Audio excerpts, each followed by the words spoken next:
आप English speaking समझिए, या इंग्लिश सीखने का क्रम समझिए, या ग्रामर की स्टार्टिंग समझिए। इन तीनों क्रमों में ये जो वीडियो है अत्यंत महत्वपूर्ण है। आज हम देखेंगे इट का प्रयोग, यूजेस ऑफ इट।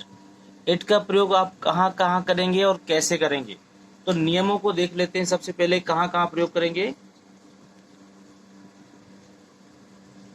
रूल पहला नियम है, यदि समय संबंधी वाक्य है, यदि समय संबंधी वाक्य है, मौसम संबंधी वाक्य है,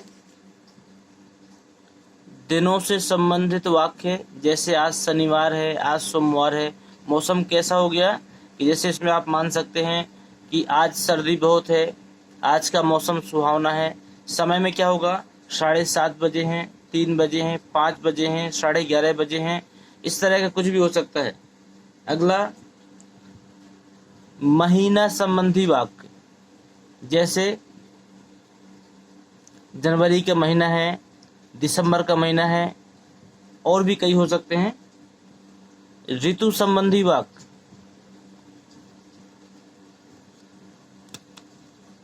जैसे बारिश का मौसम है, आज पानी नहीं बरसेगा,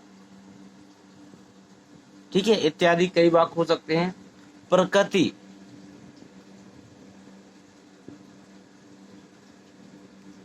प्रकृति से संबंधित वाक्य, ऐसे कोई भी वाक्य आपको दिखाई दें जिसमें कर्ता मौजूद ना हो,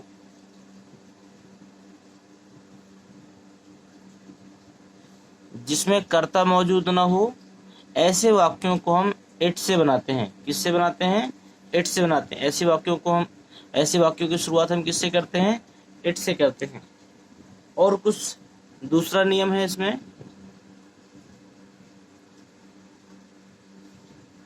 यदि कोई भी भाव, ध्यान दीजिएगा, भाव का मतलब जो विचार होते हैं आपके, कोई भी भाव, सूक्ष्म जीव का मतलब जो हमसे छोटे हैं उन्हें हम सूक्ष्म कह सकते हैं। जैसे सांप हो गया, कीट पतंगे हो गए,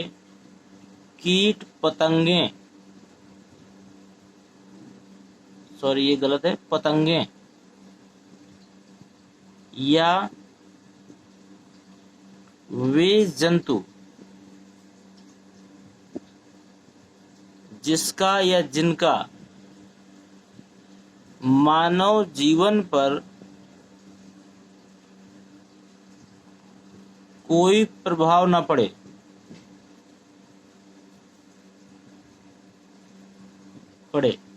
वो उसमें भी क्या करेंगे, इट का प्रयोग करेंगे। लेकिन ध्यान दीजिएगा, यदि वाक्य दो भागों में दिया गया है, जैसे हमने बोल दिया मैंने एक सांप देखा, वह काला था। ध्यान दीजिएगा कि मैंने क्या देखा, सांप देखा, तो आई सा ए स्नेक, मैंने सांप देखा, वो कैसा था, काला था।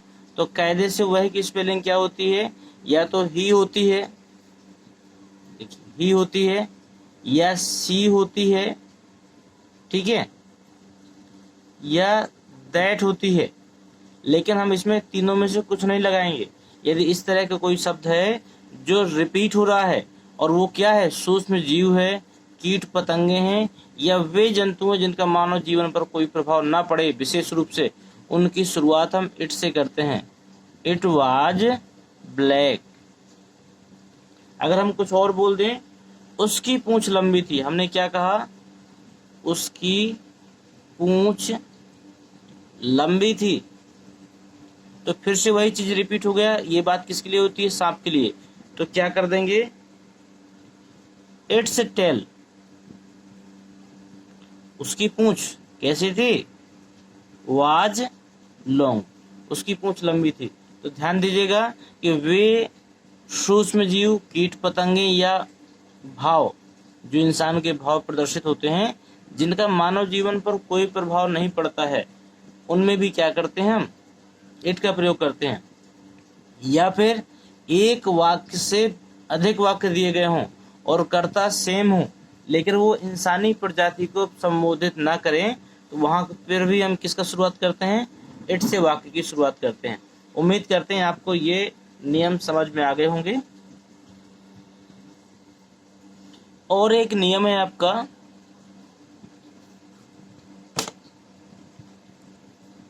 यदि कर्ता निर्धारित ना हो,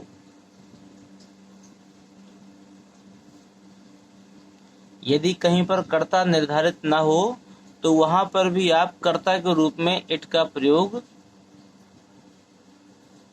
कर सकते हो।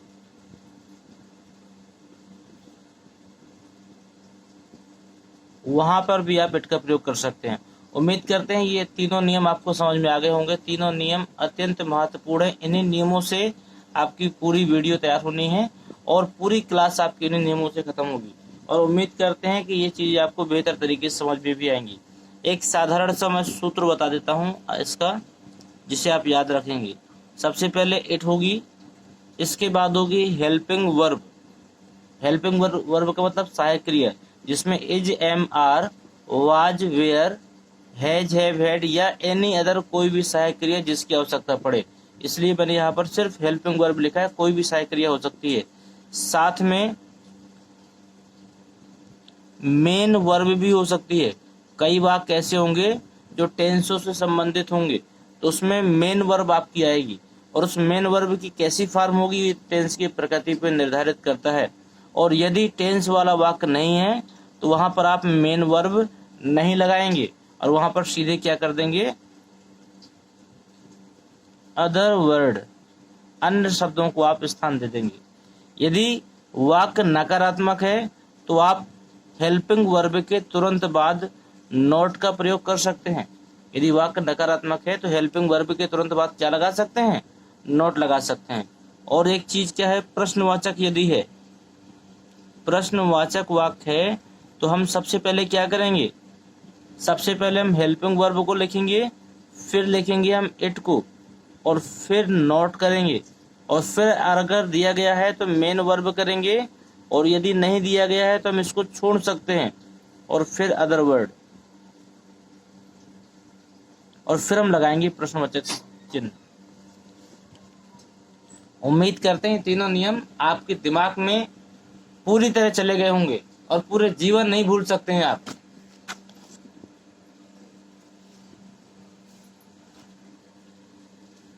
चलिए वाक्य की शुरुआत करते हैं यहाँ से। पहला वाक्य इसमें देखिए, पानी बरसता है। ये कहीं ना कहीं मौसम संबंधी वाक्य है या ऋतु संबंधी भी आप कह सकते हैं। पानी बरसता है, इसमें यदि हम लिखते हैं कौन बरसता है तो आ गया कर्ता के रूप में पानी, ठीक है। लेकिन इसको हम इस तरह नहीं बनाएंगे क्योंकि पानी बरसना एक ही शब्द है, तो इसका मतलब इसमें ये तो कर्ता नहीं दिया गया है, और कर्ता अगर दिया गया है तो सहायक क्रिया के बाद में यदि कोई शब्द नहीं लिखते हैं तो भी वो वाक्य गलत माना जाएगा। इसलिए ये वाक्य बनेगा आपका इट से। तो इट तो कर्ता हो गया, बरसता है, ता है, ती है, ते हैं, यदि ये शब्द आ जाता है तो प्रेजेंट इंडेफिनिट का होता है, तो वाक्य बनेगा इट रेन्स, एस लगा देंगे। उम्मीद करते हैं ये चीज आपको समझ में आई होगी। दूसरा देखिए, आज रविवार है, ये आपका दिनों संबंधी वाक्य है। दिनों संबंधी वाक्य में भी इट का प्रयोग करते हैं। तो क्या किया हमने, इट इज संडे,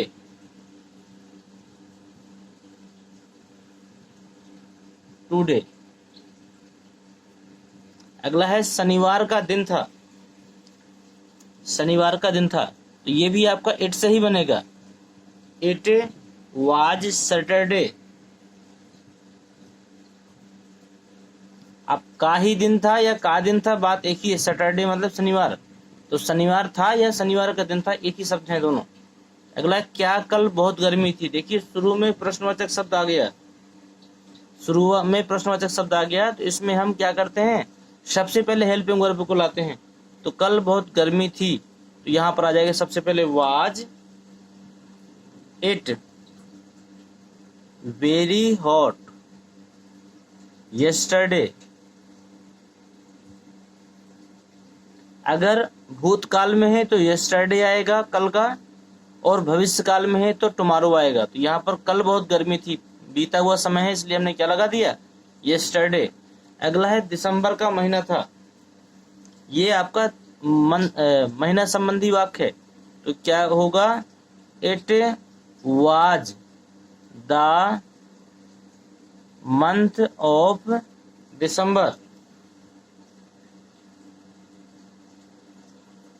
या फिर आप इसे बना सकते हो, इट वाज दिसंबर। दोनों वाक्य आपके सही माने जाएंगे।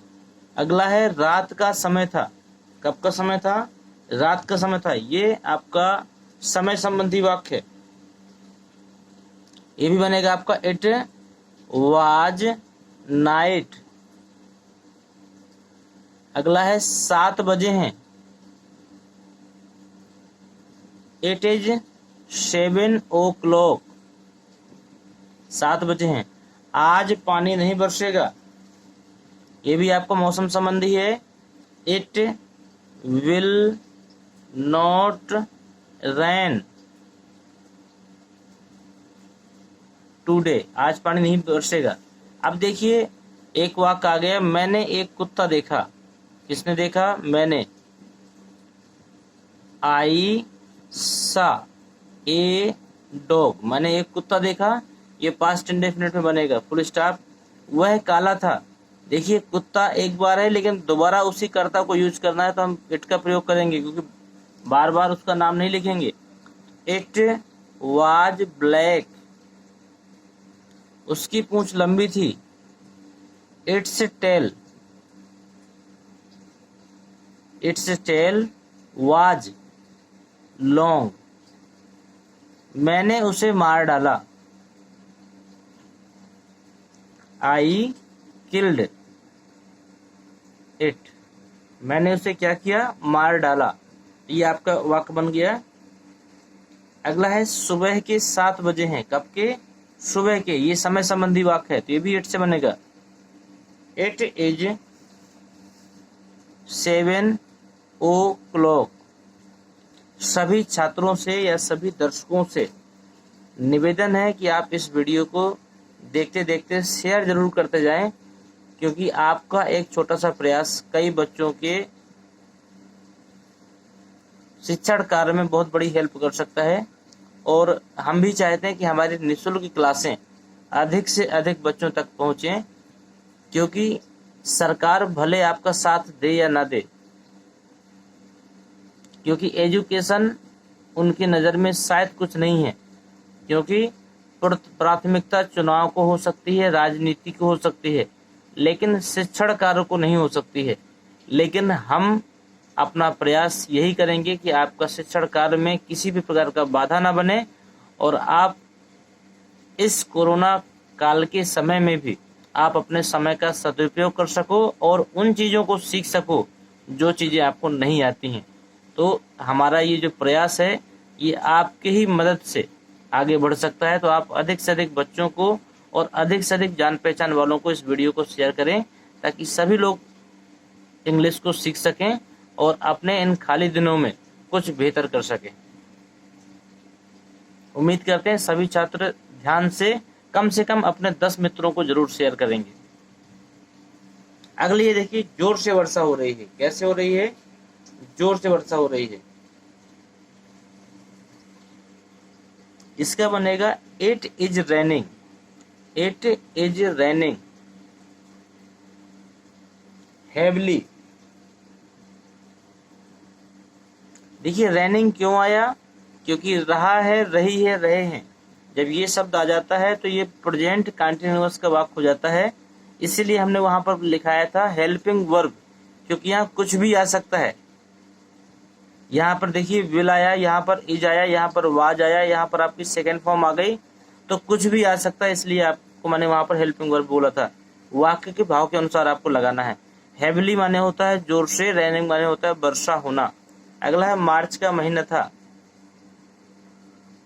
इट वाज मार्च, चाहे ये बना दो और चाहे ये बना देना, it was the month of March. It was the month of March, ये भी वाक्य आपका सही होगा। अगला है आपका रात अंधेरी थी। It was a dark night, झूठ बोलना पाप है। आदत संबंधी वाक्य देखिए, इट इज सिन, सिन माने होता है झूठ बोलना, ये पाप, सिन माने होता है पाप। To tell a lie, tell a lie, tell a lie माने होता है झूठ बोलना, सिन माने होता है पाप, तो it is sin to tell a lie. अगला है क्या कल रविवार नहीं था, ये भी शुरुआत में क्या आ गया, तो सबसे पहले हम इसमें वाज वेयर का प्रयोग करेंगे। तो वाज इट नॉट संडे, कब, कल, यस्टरडे। प्रश्नवाचक चिन्ह जरूर लगाएंगे। क्या अब 8 बजे हैं, 8 बजे हैं, तो इज यहां पर है आ गया तो क्या लगाएंगे, सॉरी इज।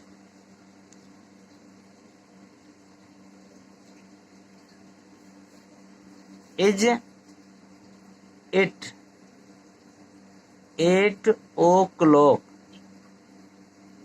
नाउ, क्या दिन में गर्मी थी, was it hot in the day, वर्षा हो रही है, इट इज रेनिंग, क्या 10 बजे हैं, इज इट 10 o'clock। ये आपके 19 वाक्य हो गए और उम्मीद करते हैं आपने इनको पूरी तरह सीखा होगा। आपसे ये सारे वाक्य आप बनने भी लगेंगे, सारा कारण मैंने बताया कौन वाक्य कैसे बनेगा। इसके बाद हम आपको कुछ गृह कार्य देंगे जो आपको स्वयं करना है, और जो चीजें न बने आप उनको पूछिएगा जरूर। इस वीडियो में ये आपका गृह कार्य है जिसे आपको स्वयं करना है। सुबह हो गई है, आज शनिवार है, कल अधिक सर्दी थी, आज 8 बजे हैं, अब बहुत ठंड नहीं है, यह किताब उसकी नहीं है, मार्च का महीना था। ये 7 वाक्य आपके गृह कार्य के लिए हैं। आप दिए गए नंबरों पे आप अपना गृह कार्य करके उसको व्हाट्सएप करके भेज सकते हैं, तो हमें भी अनुमान हो जाएगा कि नहीं आपने इस वीडियो से बहुत कुछ सीखा। तो जितने भी बच्चों ने वीडियो को पूरा देखा हो, ध्यान से देखा हो, इसके बावजूद भी यदि कोई कमजोरी आपकी रह जाती है इस प्रयोग से संबंधित, तो आप दिए गए मोबाइल नंबर पे, ये आपका ये देव क्लासेस स्पेशल का ऑफिशियल नंबर है, इसमें आप कमजोरियों को अपने क्लास के साथ में शेयर करें, मतलब उसमें क्लास का नाम भी मेंशन करें, उसको शेयर करें। और यदि आपकी कमजोरी दूर हो गई तो आप इस गृह कार्य को पूरा करके उसका फोटो खींचकर जरूर भेजें, तो हमें अनुमान लग जाएगा कि वास्तव में हमारी इस क्लास का बच्चों के द्वारा सदुपयोग हो रहा है। और इस महामारी के दौरान पे भी हम आपको लगातार निःशुल्क क्लासें प्रोवाइड करते रहेंगे, और हमारा एक ही उद्देश्य है, सहयोग किसी का हो या ना हो, लेकिन देव क्लासेस स्पेशल आपके हर परिस्थितियों में साथ खड़ा है और एक बेहतर परिणाम के लिए उत्तरदायी भी होगा। तो जितने भी बच्चे सीखना चाहते हैं इंग्लिश, या फिर वो किसी क्लासों से संबंधित है जैसे 9वीं 10वीं 11वीं 12वीं, या इससे छोटी क्लास के भी जिन बच्चों को इंग्लिश बेहतर करनी है और इंग्लिश पढ़ते नहीं बनती, लिखते नहीं बनती, या फिर समझ में नहीं आती, वे बच्चे लगातार हमारी क्लासों को अटेंड करते रहें। लगातार 30 वीडियो जो बच्चा देख लेगा, गारंटी देते हैं वो इंग्लिश में बात भी कर सकता है, और छोटी मोटी समस्याओं को, छोटे मोटे सेंटेंसों को, स्टोरी को, निबंध को और स्पीच को वो ऑटोमेटिक कन्वर्ट करके बता भी सकता है। मतलब मेरे कहने का ये है कि 30 वीडियो या 30 घंटे आपके जीवन के सबसे बेहतर घंटे हो सकते हैं, इसलिए आप सारी वीडियो को पूरा देखें और कम से कम 2 बार देखें। कोई चीज़ अगर कमी होगी तो उसे आप शेयर करें हमारे साथ में, उसको दूर करने का हम पूरा प्रयास करेंगे। सभी बच्चों ने जिसने अभी तक सब्सक्राइब ना किया हो वो इस चैनल को सब्सक्राइब जरूर कर लें, बेल आइकन को दबाना बिल्कुल ना भूलें। इसके साथ ही सभी दोस्तों को शेयर करें। धन्यवाद।